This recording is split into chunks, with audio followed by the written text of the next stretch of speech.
Welcome to People, Power, and Politics. Hard talk, riveting interviews, community updates, in-depth analysis. That's People, Power, and Politics. We tell it to you as it is. No holds barred. You are the people, you have the power. We bring you the politics. To listen to our show, be a guest, or to advertise, visit www.pppradio.nyc. That's www.pppradio.nyc.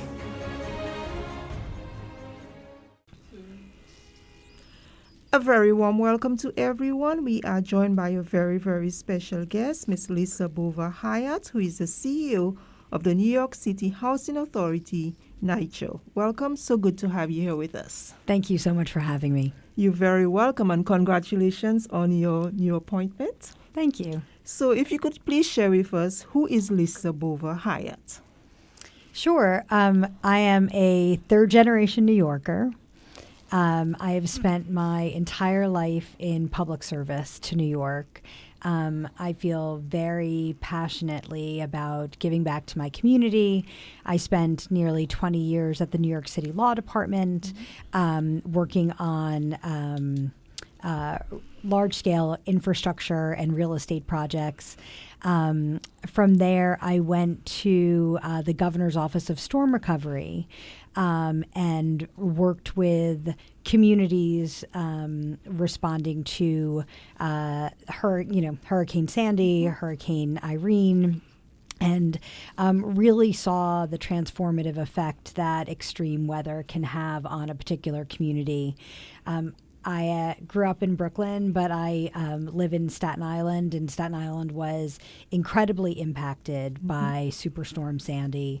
So I worked for the governor at the Governor's Office of Storm Recovery, first as its general counsel, and then as its executive director, which was really, really transformative.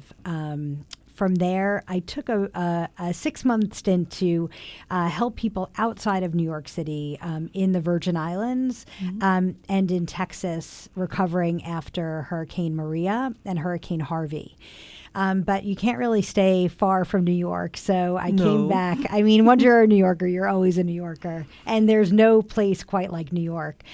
So I came back, and I was the general counsel of the CUNY Construction Fund.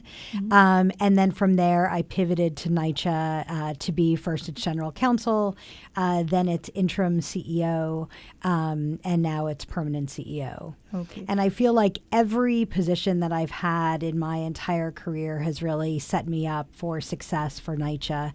You know, when you think about the catastrophes of dealing with extreme weather, first at the governor's office, and then when you think about CUNY, a lot of its buildings are aging.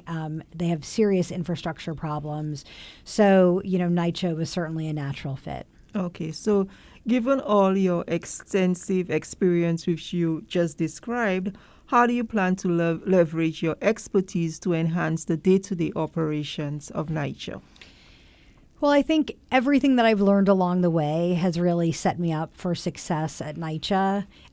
Being NYCHA's general counsel really opened my eyes to all of the issues that NYCHA has. First, dealing with our federal monitor, our partners in government, HUD, the Southern District, the city, and really making sure that we're working all collaboratively. We all have a common goal, and that is to provide decent, safe, and sanitary housing for our residents. And one of the most important things that I learned while working at the Governor's Office of Storm Recovery is that no one knows their community better than the people who live there. That's true. And NYCHA is no different. The people who live in the developments that we serve across the city know what works best for them. They know what they need. And one of the things that I am laser focused on is making sure that we are engaging our residents through all of our programs and making sure that they have a voice. So how exactly are you engaging those residents and making sure that they have a voice? So one of the first things that I did was I actually changed every job description that we have in NYCHA. They all have a customer service component to make sure that people understand that if you're working for NYCHA, we are here to serve our residents. And sometimes a little thing like that really goes a very long way.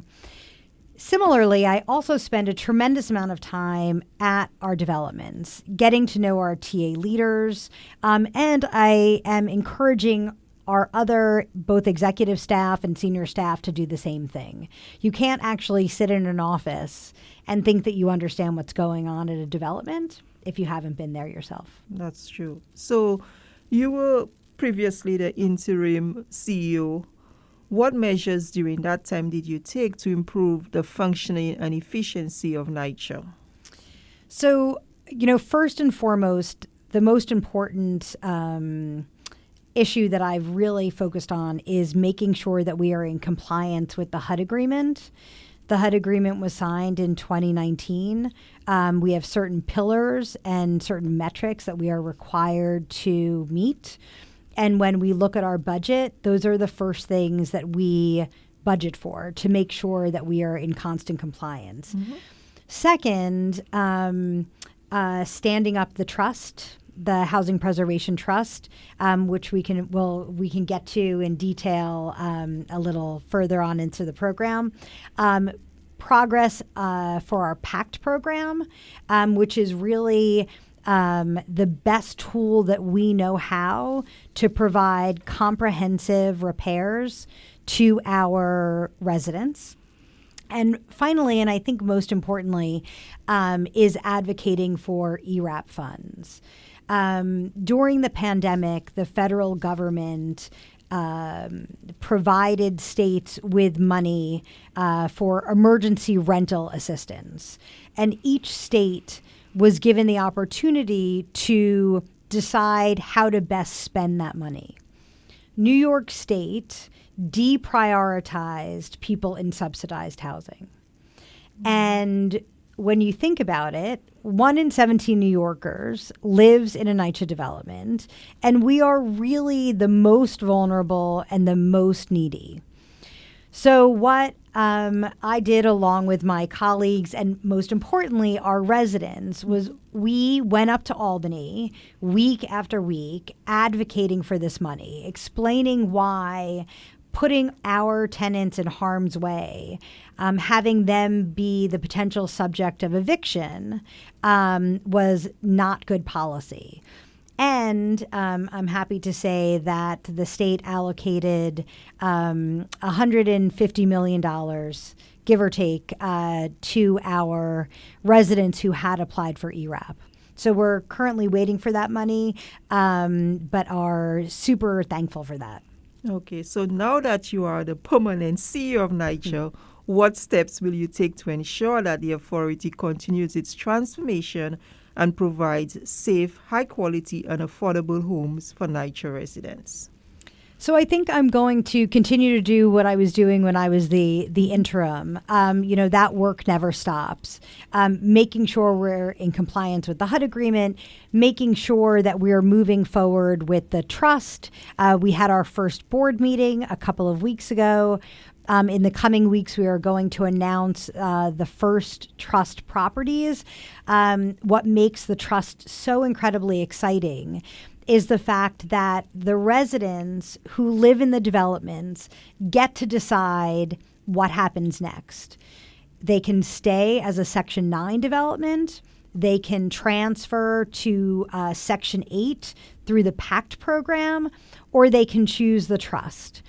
The reason why we have such a focus on transferring our portfolio from Section 9 to Section 8 is because Section 8, that platform, that funding stream, is nearly double, in certain cases more than double, than what we get through Section 9.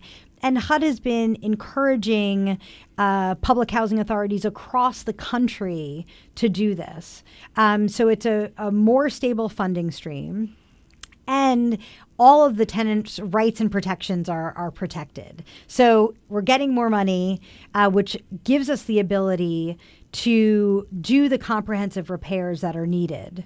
So it's really a win-win situation. So you mentioned trust properties. Can you explain that a little bit more? Sure. So when you look at NYCHA, we have our Section 9 portfolio, which is traditional public housing. We then have properties or developments that have transferred through the PACT program, which is Permanent Affordability Commitment Together. And that we know is the best way to do comprehensive repairs.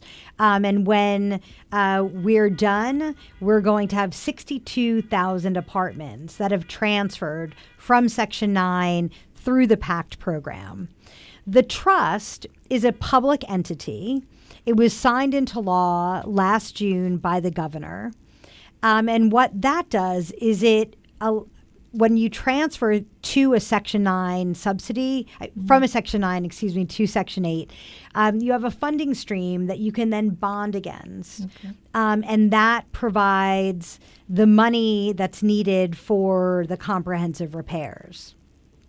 The difference between the trust and PACT is that the trust is a public entity, and our NYCHA employees will continue to provide the management after the comprehensive repairs are done.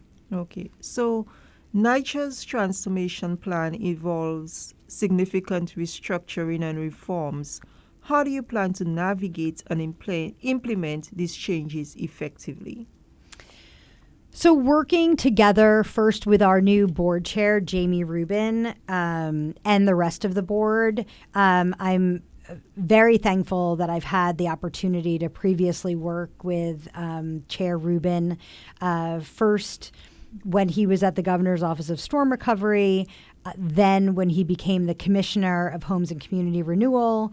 So he has a depth of knowledge that we really want to make sure that we tap into. Second, we really have to continue to work with our federal, state, and city partners. There's no way that NYCHA can do this alone. There's a reason why they say it takes a village, and it certainly takes a village at NYCHA. And then working, of course, with our federal monitor to make sure that our transformation plan is actually, goes from a paper and just an idea to strong implementation. So you mentioned collaboration and coordination and NYCHA not being able to do it alone. How will you foster all those different relationships to work towards those common goals? Well, I think we have to look first at our mission. Our mission is to keep people housed. We also need to make sure that we are receiving our rental income, right? Because that is a third of our operating budget. Ensuring that our residents' rights and protections are preserved, whether it's through PACT, whether it's through the trust, and improving residents' quality of life and their standard of living. We want NYCHA to be a place where people want to live. And I think we can absolutely get there. Okay, so NYCHA's repair bill has exploded to more than $78 billion, nearly double the $45 billion projected in 2017, mostly due to surging construction costs and required upgrades. How do you plan to tackle this? Well, I think it's twofold. First, we will continue to advocate for federal funding. Without investment at a scale that only the federal government can provide, we cannot meet 100% of the physical needs of our buildings. It's just aging infrastructure. There's nothing that we can do at this point. It's gotten to the point where our buildings are deteriorating at such a rapid rate. Second, we have to explore new methods of generating critical revenue. We have to think outside of the box. We can't just say this is the only way that we can do it. And that's why the trust was such an innovative model, because it was a public entity and NYCHA employees stay on to manage the building. Second, looking towards PACT. Maybe we're in a situation where we expand our PACT portfolio. And then we have additionally our own comprehensive modernization program. So I really think, when you think about our developments, there's no one-size-fits-all approach, and every development is different. We have some developments that are as large as a small city. We have some developments that are just one building. We have some developments that cater specifically to seniors, and we have others that, have families and have, very large apartments. So you can't be very myopic. You really, really need to be creative. Okay. And speaking about creative, you mentioned that, NYCHA's mission is to keep persons housed, and it's very important to you to communicate and engage with the residents because they are the ones living there. So prioritizing the needs and concerns of NYCHA residents and ensuring that their voices are heard throughout the decision-making process, how would you go about doing that? Well, I think we have to be incredibly transparent. I think we also have to not make promises that we can't keep. Unfortunately, when you look at the history of NYCHA, a lot of promises are made and never delivered. But what we are doing now is focusing on transparency, focusing on keeping residents involved, keeping them involved in the decision-making process. Through our PACT program, when we have developers respond to an RFP, it is now the individual developments and their management team, their leadership team, the TAs, who decide what developer is moving forward there. And that's because it's based on a relationship, who they feel can deliver the best for their particular development. That's something that would have been unheard of 10 years ago.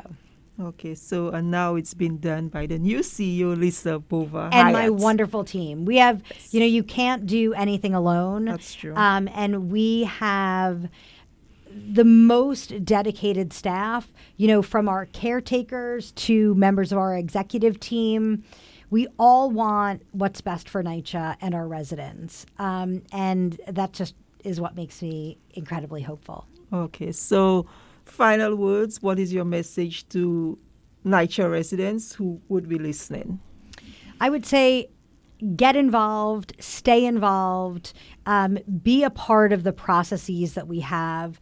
Come to meetings, whether it's your own TA's meeting, whether it's a meeting that NYCHA has, to discuss new ideas, and be open to change. Change is very, very hard, no matter where you do it, whether it's at work, whether it's at home, whether it's with your family.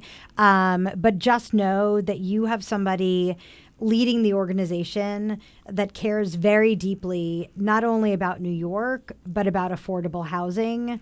And every decision that's made, it's made with the residents in mind. Okay, so how can residents or even the general public keep up with NYCHA and get to know what's happening and to get updates? So we have a website. You can go to NYCHA.nyc.gov.